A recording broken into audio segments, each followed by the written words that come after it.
C'est parti. Voilà, coucou, coucou. Oh, je suis pas caché. Oh, j'ai failli le lâcher lui. Oh putain. Ouais, c'est parce que le verre il est glissant. C'est des beaux verres. C'est une matière un peu mate, un peu... Ouais. Champagne les amis. Parce qu'on va jouer aujourd'hui, hop là, à Chaos, à pas d'hiver, donjons et dragons. Voilà, c'est parti. On connaît pas les règles, mais quand on ouvre la boîte, première chose qu'on voit, stop! Il faut pas commencer à regarder ce qu'il y a dedans avant que les règles ne nous le permettent, exactement. Et le point numéro 1. Le joueur le plus théâtral parmi vous doit lire le texte suivant. C'est évidemment. Je pense que... Je pense qu'on sait qui est le plus théâtral d'entre nous. Bon, maintenant je sais que c'est une fille qui s'exprime. Parce que j'ai déjà lu ce petit texte il y a 10 minutes. J'ai fait une voix de vieux comme d'habitude et en fait c'est une voix de jeune fille, de femme. Mais je suis pas une femme donc vous m'excuserez. Tiens, moi ça. Ouais, c'est à toi, c'est pour. Donc je vais le relire. Pour faire quoi. Grazie mille. Hop là. Alors, boîte au milieu. Donc évidemment ils ont surfé un petit peu, je sais pas quand est-ce que c'est sorti, mais ils ont surfé un petit peu peut-être sur la hype du film, puisque la lettre est adressée aux ménestrels. Les ménestrels dans le film, et dans l'univers de Donjons et Dragons, et notamment la Côte des Épées, et ainsi de suite, les Royaumes Oubliés. Les ménestrels, c'est une confrérie, c'est une guilde qui est assez connue quand même, qui est là pour, entre guillemets, espionner, si je me rappelle bien. Ils espionnent, ils emmagasinent des informations, ils règlent des petits problèmes, bref, voilà. Donc la lettre s'adresse aux ménestrels. À la guilde des ménestrels, j'implore l'aide de votre guilde. Mon fils Kiran a disparu. Il est parti pour le nord, à Brinchander, après avoir entendu des rumeurs inquiétantes concernant des disparitions dans cette région. Il y en a un peu partout, même dans notre propre ville, mais la plupart semblent avoir lieu à Brinchander. Il est parti depuis 1 mois et n'a donné aucune nouvelle. Je vous en supplie, si vous pouviez m'envoyer quelques-uns de vos membres, ce serait grandement apprécié. J'ai mis de côté une récompense de 100 pièces d'or. J'attends votre réponse. Cordialement, Enal Yadon. Donc ça, c'est le deck de personnages. Donc là, on voit que le jeu est neuf, puisque ça n'a pas été ouvert.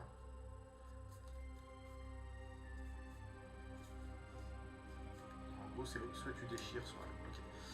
Tu peux pas genre défourailler. Défourailler, c'est ça. Ça dit, si. Ouais, mais pas pour ça. Défourailler. Ouais, mais... Enlever du fourreau, défourailler. Non? Je sais pas trop. Qui ont regardé. Défourailler, c'est quoi? Donc là, normalement, c'est le deck de personnages. Ah oui, c'est ça. Ok. Défourailler, dégainer, sortir ou utiliser ça. une arme à feu. Et ben voilà, j'avais bon. C'est défourailler. défourailler.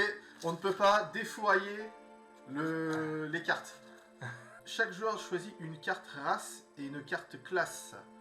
Alors, niveau race, on a quoi? Tieflin, humain. Bon, vous verrez pas, mais nous, je vous le dis. Je vous dis comment ça marche. Gnome. J'ai mis elfe gnome. Alors, gnome, elfe, nain et drachéide. Oh, ils ont eu drachéide.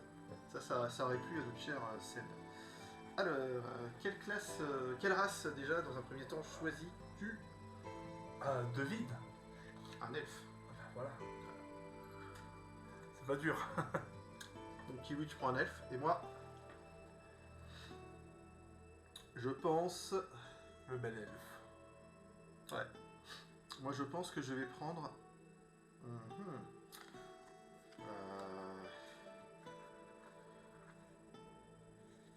Je vais prendre une naine. Je prends une naine. Voilà, je vous montre la naine. Plutôt classe. Épée lourde. Bien vénère. Voilà.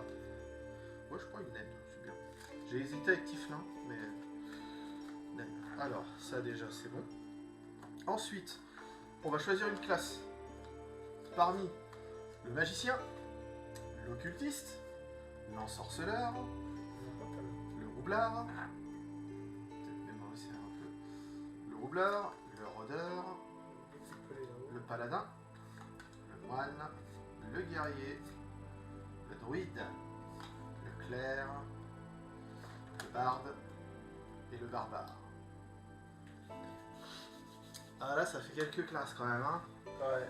Donc là, on a les caractéristiques prédominantes. La force pour le guerrier, la constitution pour le moine, la force pour le paladin, dextérité pour le rôdeur, etc. etc. Ah, moi je pense que je reste toujours sur le rôdeur. Tu vas rester sur le rôdeur, très Ouais. bien. Hop. Alors moi étant guerrière, étant naine, je vais prendre guerrier. Il y a beaucoup de chiffres déjà, hein. Moi sur les... Étant nain, je vais prendre guerrier, je pense. Parce que voilà, guerrier égale gros bourrin quoi. Tac, une fois que c'est fait, on a fait le jeton de point de vie, on a fait la carte compétence, on a fait la figurine et l'arme de départ. Donnez un nom à votre personnage et présentez-le. Présentez votre héros au reste du groupe. En impro, total. Bah moi je vais reprendre mon personnage je pense. J'aime son nom. Quoi, qui claque? Je suis l'elfe qui clate. L'elfe qui clate. Écoute, elfe qui clate, Quand on entend le clic, ça éclate quoi. ça éclate. C'est dans, qui clate. dans la... Ok. Ok. Je reprends qui clate. Et bah présente-le, dis-lui qui ça, qui clate. D'où qui vient, enfin si je le fais dans la vie. Quelle est son activité professionnelle? Alors, Kiklat est un elfe de haut rang, hein, un petit bobo elfe. Il aurait pu s'appeler Kevin. Voilà. Kelvin. Kelvin, ouais. Kelvin. Ou Kylian en ce moment, c'est la mode. Il s'est barré de chez lui, il fait un petit caca nerveux, il s'est barré de chez lui. Il en avait marre d'être dans sa petite forêt, dans son petit duvet. Voilà, et puis bah, il est rôdeur, il est aussi chasseur. Alors, ce qu'il fait de sa vie, il chasse. Il bouffe tout seul, complètement. Voilà. Ok, c'est un elfe. C'est Un elfe vagabond quoi. Voilà. Un rôdeur quoi. Bah, moi je dirais que c'est un elfe de Hauteuil de Passy. Le temps il passe. Mais qui en a marre quoi. Qui en a marre. Il fait des morceaux de rap. C'est ça, hein, c'est pas du gâteau. Salut, quoi. tu vas bien. Ok. Et bah écoute, je vous présente Gurda. Gurda la naine. Habitante de Castelmitral. C'est la cité naine qui m'est venue en tête à ce moment. Oui, bah elle est là. Habitante de Castelmitral, envoyée, remontée à la surface, ancienne habitante de Castelmitral, remontée à la surface pour parcourir le monde afin de parfaire ses compétences martiales. Elle a un jour rencontré un ménestrel qui l'a finalement enrôlé, lui promettant des batailles épiques et des affrontements contre des adversaires valeureux. Donc voilà, elle essaye de faire honneur à sa lignée. Gurda Gronde Marteau. Voilà, voilà Gronde Marteau, de la lignée des Gronde Marteau. Voilà. Du coup, elle a été dépêchée, comme l'indique le résumé. Elle a été dépêchée par les ménestrels aux côtés de Kiklat, le vagabond, pour enquêter sur la disparition du fils de Madame Ena Liadon, suite à une lettre qu'elle aurait envoyée, promettant une récompense de 100 pièces d'or. Ce qui est pas mal. Ce qui est pas mal. Bon, c'est pas non plus incroyable, mais c'est pas mal. Mais 100 pièces d'or, oui, voilà. Et du coup, voilà, c'est tout. On continue. C'était sympa quand même. On l'a retrouvé sympa. Ouais. Bon, là j'ai une épée. Il se trouve que j'ai une épée. J'ai perdu mon marteau dans un pari dans la ville basse. Voilà, la veille du rendez-vous. Pour le coup, c'est pas fait exprès, mais il y a le même t-shirt. Oui, ah oui, c'est vrai. En regardant. Évidemment, et Donjons et Dragons, on joue à Donjons On et était Dragons. en sortie aujourd'hui, le même t-shirt. On était en sortie, on s'est pas concerté du On tout. n'habite pas ensemble. Ah, on s'est retrouvés avec le t-shirt. Ok. Et maintenant, un autre joueur lit le texte suivant. Bah, tu peux lire le texte suivant du coup parce que c'est un autre joueur qui doit le lire. Donc c'est le texte en gras, ouais. C'est le texte en gras. Pourquoi c'est à moi de lire le texte en gras? Je sais pas, c'est écrit. Écoute, tu vois, voilà, on s'amuse. Voilà. Faut que tu le mettes en ligne dès qu'on a fini. Donnez un nom à votre personnage et postez votre... Ça c'est fait. Ouais, c'est le gras. D'accord, le gras, ok. Après avoir accepté de venir en aide à Enna, votre groupe se rend dans la ville verglacée de Prinshander pour retrouver Kiran et enquêter sur les disparitions. Après quelques pistes infructueuses, vous recevez finalement des renseignements d'un inconnu, Bill Bakal. Il vous indique une taverne locale. Elle a apparemment une entrée secrète par où Bill a vu beaucoup de gens se faire emmener et pas un seul n'est revenu. Ou alors, quand ils reviennent, ils ont l'air carrément bizarres. On parle d'une taverne. Une taverne, c'est une cache, c'est un passage secret d'une taverne où des gens sont emmenés. D'accord. Et quand ils reviennent, ils sont carrément bizarres. Ou ils ne reviennent pas. Ou ils reviennent pas. Votre groupe se dirige vers l'établissement et vous discutez de votre plan d'action en chemin. N'attirez pas trop l'attention en cherchant l'entrée secrète. Vous ne savez jamais qui vous écoute. Place au jeu. Sortez les règles du jeu au-dessous de cette feuille. Lisez le démarrage rapide. Ne sortez rien d'autre de la boîte tant qu'on ne vous l'indique pas. Ah, il faut pas se spoiler. Il ne faut pas. Démarrage rapide. Maintenant que vous avez créé votre héros et que vous l'avez présenté aux autres joueurs, n'oubliez pas votre classe, votre race et classe ont chacune une caractéristique. Constitution, charisme, sagesse, dextérité, intelligence ou force. Force et constitution. J'ai constitution avec la naine et j'ai force avec le guerrier. Moi j'ai dextérité, comme ça. Il est en double dex. Tout à fait, mon cher. Plateau 1. Enfin, plateau A, acte 1. On déchire. Parce qu'on peut pas le défoyer. Encore une fois. Ah si, on pouvait le défoyer, lui. J'ai des lettres dedans. Faut regarder. Solution, ah oui, non, ça c'est la solution, on va pas regarder. Ouais, elles sont cachetées en plus, les lettres. Ah ouais, tu peux. Oh, joli. Elles sont cachetées, hein. C'est-à-dire qu'il faut enlever le... Plateau A. Ah oui, il faut enlever le cachet. Oui, c'est collé, hein. Ça veut dire qu'il faut vraiment pas l'ouvrir avant. Donc si jamais tu l'ouvres, en fait, on voit que... Voilà, ton jeu, il est mort. Voilà, on voit que là, c'est caché. Vraiment bien fait, hein. C'est très joli, hein. Très joli. Ça donne envie, en fait, ça donne envie de, tu vois, de jouer, quoi. Alors, posez-le sur la table, placez vos figurines n'importe où sur le plateau. Hop. On va le mettre Oui, c'est des face, petits, face caméra. petits plateaux. Voilà, comme ça, c'est des tout petits plateaux. Bah, la figurine est toute petite. Ouais, bon, on alors, cherche quelque chose. On est à place la l'extérieur. figurine n'importe où sur le plateau. L'entrée est ici. L'entrée. Et apparemment, il devrait y avoir une cache secrète. Ouais, mais je pense qu'il faut pas qu'on en parle trop de ça. Ça Ouais, doit- mais il faut la chercher. Donc, Moi, je me mets à cette table-là. donc on est à table. Je pense. Hein. Ils ont dit de mettre la figurine où on voulait sur le Sur le plateau. plateau. Donc on est à table. Ok. N'importe où sur le plateau. Ensuite, sortez le deck acte 1. Ouais, tu vas devoir...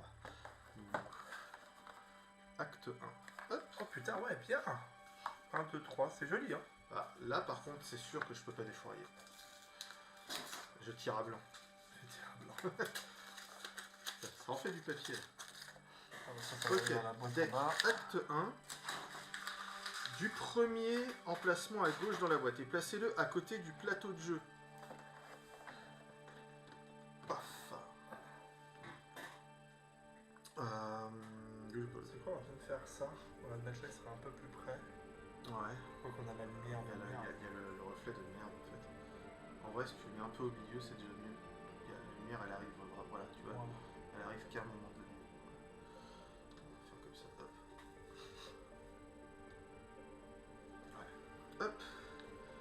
Le premier emplacement du jeu est placé à côté du plateau de jeu. Prenez le deck butin, mélangez-le et placez-le à portée de tous les joueurs.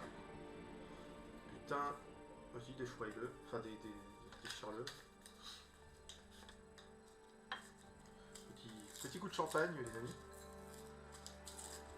Qui nous attendait depuis très longtemps. Qui nous attendait depuis la Suisse.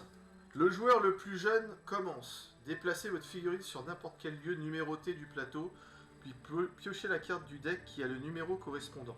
Ces numéros représentent les différents points d'intérêt de cet endroit. Ok. Et les cartes que vous piochez vous donnent des informations sur ce que vous y trouvez. Alors, ça me fait chier de l'admettre, mais tu es le plus jeune. Je suis le plus jeune et Mine quand de il, rien. quand il dit À 30 jours il y a près. des numéros sur les cartes. Ah oui, 5. Ouais. Ouais, ok, d'accord. À 30 jours près. Oui, donc je vais poser. Il n'y a pas le 1 dessus. Tu sais quoi, je vais poser. Pourquoi il n'y a pas le 1? Acte 1. Acte 1, il n'y a pas le 1. Oui, il n'y a pas de main, oui.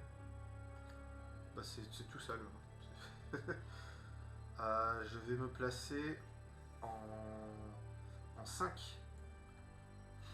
Et je vais chercher le 5 qui est là. Direct. C'est dans l'ordre. Premier, je suis un magicien. Je vais tac, le 5 est là. Est-ce que j'ai le droit de le lire? Voilà. Piochez la dernière fois sur ce que vous y trouvez. Lisez vos cartes. Au reste, vos cartes. Une carte, non? Si on présente les différents points d'intérêt. Et les cartes que vous piochez vous donnent des informations. Oui. Si c'est une carte narrative, elle vous donne des informations sur les consignes à suivre. Donc 1, 2, 3, 4, 5, c'est comme les unlocks. 1, 2, 3, 4, 5. Ça t'envoie à la carte temps, qui t'envoie à la carte temps. Ça doit être... Ouais. Ok. Alors, je lis. Vous faites discrètement le tour de la taverne pour tenter de localiser l'entrée secrète, décrite par votre informateur.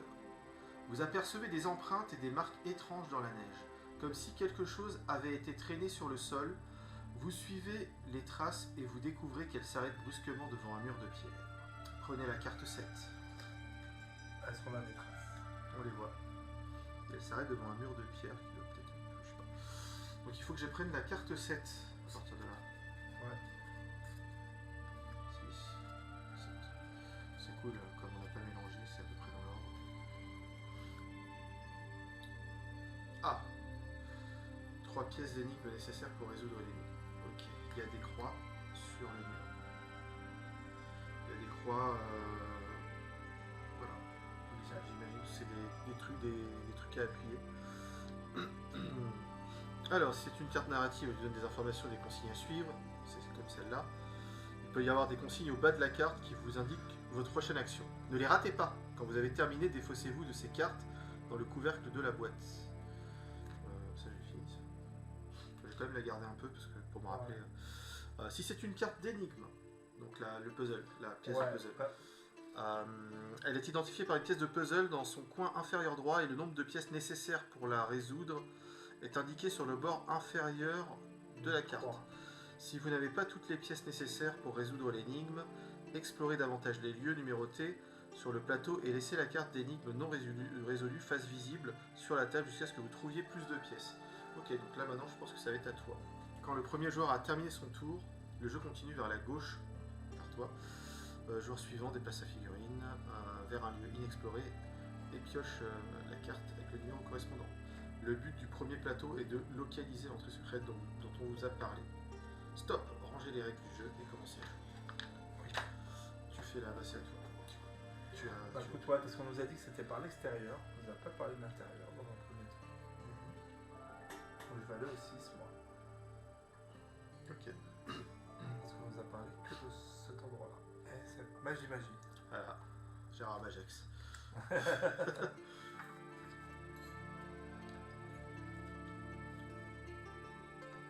Le froid incessant vous gèle le bout du nez et les oreilles, tandis que vous faites rapidement le tour de la taverne. Alors que vous jetez un coup d'œil derrière vous pour vous assurer que personne ne vous suit, vous entendez un effroyable clic. Vous avez mis le pied dans un piège. Caché sous la neige, il se referme. Vous allez devoir trouver comment vous en sortir. Il est pas doué, Kelvin. Intelligence. Test solo, plus 8. Réussite. Décrivez comment vous évitez le piège.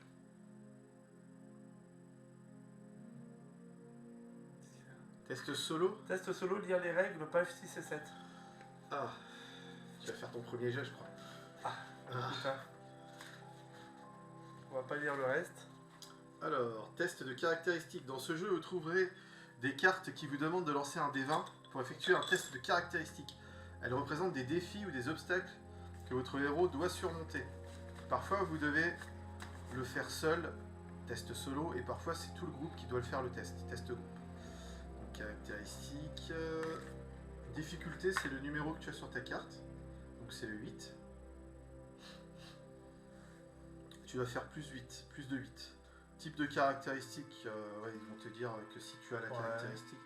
Alors, type de caractéristique, suite. Type de caractéristique. Si la caractéristique de votre race ou classe correspond à la caractéristique indiquée pour le test, vous pouvez lancer un D6 bonus en plus du D20. D bonus D6. Votre carte race et classe affiche chacune une caractéristique, blablabla. Test de caractéristiques, et les cartes ennemies ont également des caractéristiques. Si l'une de vos caractéristiques correspond à une caractéristique, le mot caractéristique, c'est galère à dire en plus. Correspond à une caractéristique indiquée sur une carte test de caractéristiques. On recommence depuis le début. Donc là on parle du D6. Vos cartes race et classe affichent chacune une caractéristique. Force, constitution, dextérité. Les cartes test de caractéristiques et les cartes ennemies ont également des caractéristiques. Donc les cartes test de caractéristiques, ça c'est un test. Ouais, carte test. Et les ennemis aussi, ils ont une caractéristique. Ok. Si l'une de vos caractéristiques correspond à une caractéristique indiquée sur une carte test de caractéristiques ou une carte ennemie, voire combat, blablabla, vous lancez un D6 bonus en plus du D20. D'accord, ce qui n'est pas le cas. Si vous avez deux caractéristiques qui correspondent à celles des cartes, test de caractéristiques ou ennemis, vous pouvez lancer le D bonus 2 fois. Ah, si tu as 2 fois Dex, tu fais 2 fois. 2 fois.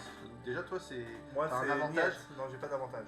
Si, parce que je lance le D bonus. Là, non. Mais sur un test de dextérité, tu pourrais lancer 2 D6. 2 D6, ouais. Ce serait ouf. Ou ennemi, vous pouvez lancer les bonus 2 fois, y compris quand votre race et votre classe partagent la même caractéristique. Voilà. Additionnez tous vos dés pour déterminer votre résultat final. Difficulté, donc le nombre indiqué sur l'icône de D20 représente le résultat à atteindre pour réussir le test. Si vous n'obtenez pas au moins ce nombre, vous échouerez. Résultat, après avoir lancé les dés et découvert si vous avez réussi le test ou non, lisez le texte correspondant à votre résultat et faites ce qu'il dit. Quand vous avez terminé, suivez les consignes au bas de la carte. Important, pour un test solo, seul le joueur qui a pioché la carte lance le dé et est affecté par le résultat.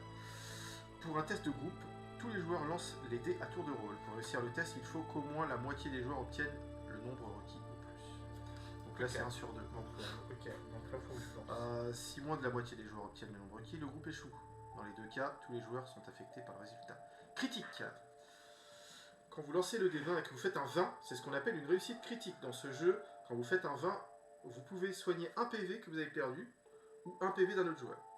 Ou, si vous êtes en combat, vous affligez un point de dégâts supplémentaire à un ennemi. Mais si vous faites 1, c'est ce qu'on appelle un échec critique. Cela n'a aucune conséquence dans ce jeu, mais n'hésitez pas à vous amuser à interpréter de manière épique votre échec. Ouais. Donc ça veut dire que là, on peut récupérer un PV si jamais il y en a un d'entre nous qui fait ça. Un des 20, il peut dire je te donne un PV ou tu me donnes un PV. Moi, c'est ce que j'ai de base. Quand vous faites un 20 naturel, choisissez soigner un PV ou infliger un point. Oui, moi aussi j'ai ça. Bah oui, c'est un rappel en fait. C'est un rappel. Okay. Bon, je lance ce superbe dé. Et ben c'est parti pour il faut faire 8. Hein. Ah, il faut faire 8 ou plus. 5. Allez, bah, tu lis l'échec. Voilà, bon, c'était pas un gros échec. T'as fait 3 de moins. Échec. Vos hôtesses ont coincé. Vous les sortez lentement du piège avec à l'aide d'un membre du groupe. Perdez un PV. Et bah tu déplaces ton petit truc sur le 9. Fais chier. Ça commence très bien. Il est pas doué de bon. Ouais. Et après, du coup, tu fais quoi? C'est encore à moi? C'est surtout qu'il y a un piège idée. Sans foi, ouais. Donc c'est à moi. Donc maintenant, après c'est à toi, parce que moi j'ai fini mon tour. D'accord, ça marche avec des tours, hein, c'est vraiment bien fait. Du coup, moi je vais rentrer dans la taverne. Hop. Donc la carte là, pour moi elle est terminée celle-là. Et je vais me placer devant l'âtre de la cheminée. Hop. Qui est en 3. Acte 1, 3. Tac. Alors. vous réchauffez près du feu vacillant quand vous remarquez un bout de papier dans la cheminée. Il est en grande partie calciné, mais vous discernez encore des lettres écrites à l'encre sur la page noircie. Vous essayez de l'attraper avant qu'il ne soit complètement consumé par les flammes. Constitution. 8 plus. Je gagne un bonus parce que j'ai Constitution. Non, c'est ça? Si, Oui. je peux lancer un D6. Un D6, moi j'ai ta Un D6. constitution. Allez, je vais prendre... je vais noter les deux en même temps. Ouais. Je dois faire 8. 5. T'as fait 5 comme moi. 5, mais j'ai un Mais bonus de t'as 4. Donc 5, 9. 6 et 9, voilà. Donc là, donc je remarque ce bout de papier dans la cheminée. Et tout de suite, je me dis, hop, je fonce, j'attrape le bout de papier très rapidement. Et voilà, j'attrape le bout de papier. Et je prends la carte 10. Ça, on peut les jeter après les... Bah ça en fait après tu peux les finir ceux-là. Moi je les mets là pour les terminer.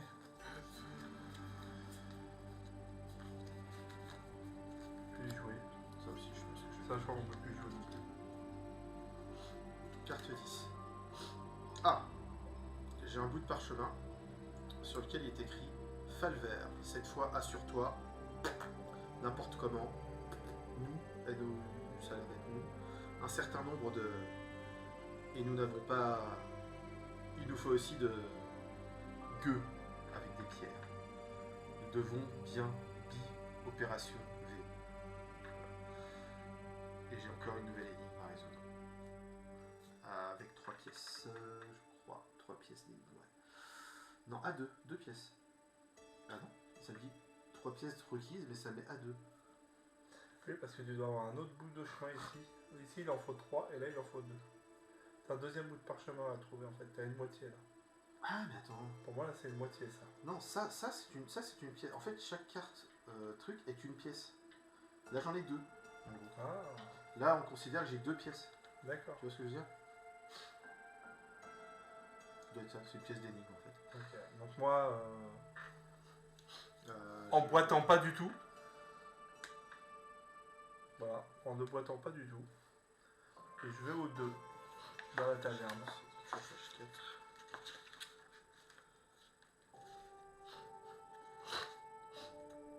Alors, tu vas où? Au 2 Au dans 2. la taverne. Vas-y, je t'en prie, mon vieux.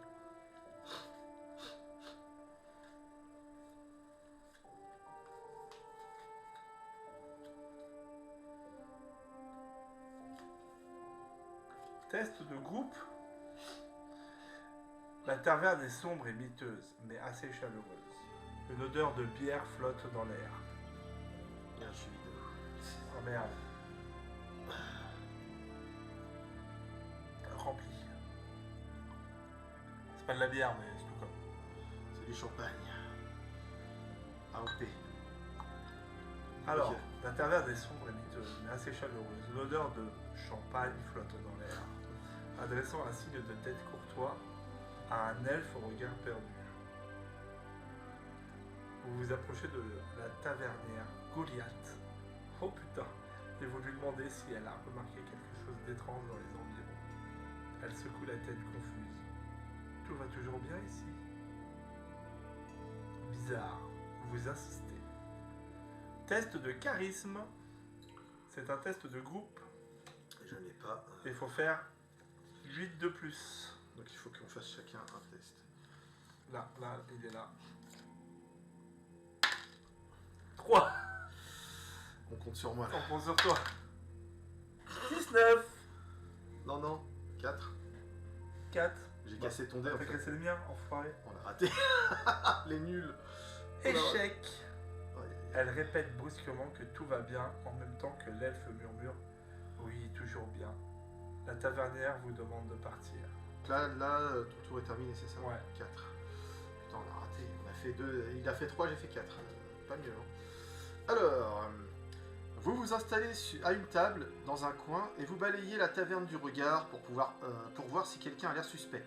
Outre la tavernière Goliath, vous remarquez un groupe d'orques qui murmurent entre eux et une gnome qui glisse des as dans sa manche pendant une partie de cartes contre un drachéide. Dans l'ensemble, rien d'anormal pour un établissement de ce genre. Vous percevez une tache blanche du coin de l'œil. Vous baissez les yeux, il y a une lettre déchirée sous votre tabouret. Prenez la carte 11. C'est pas la même? Non, ça correspond pas. Bon, on arrive à comprendre un peu la première.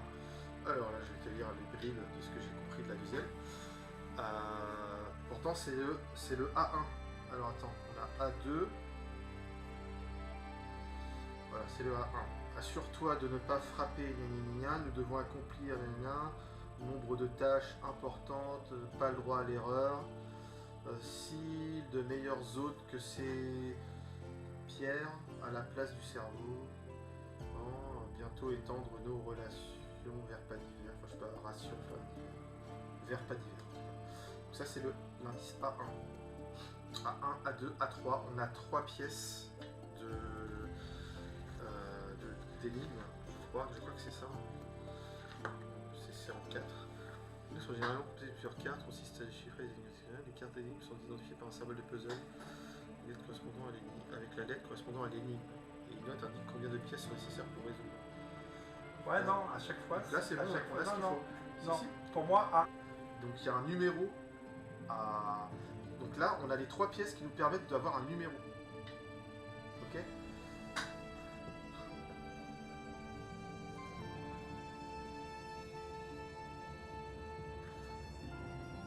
Les cartes d'énigme suite. Quand vous pensez avoir trouvé le bon numéro, cherchez une carte dans le deck. Vous n'avez pas de carte. Ah oui, c'est ça.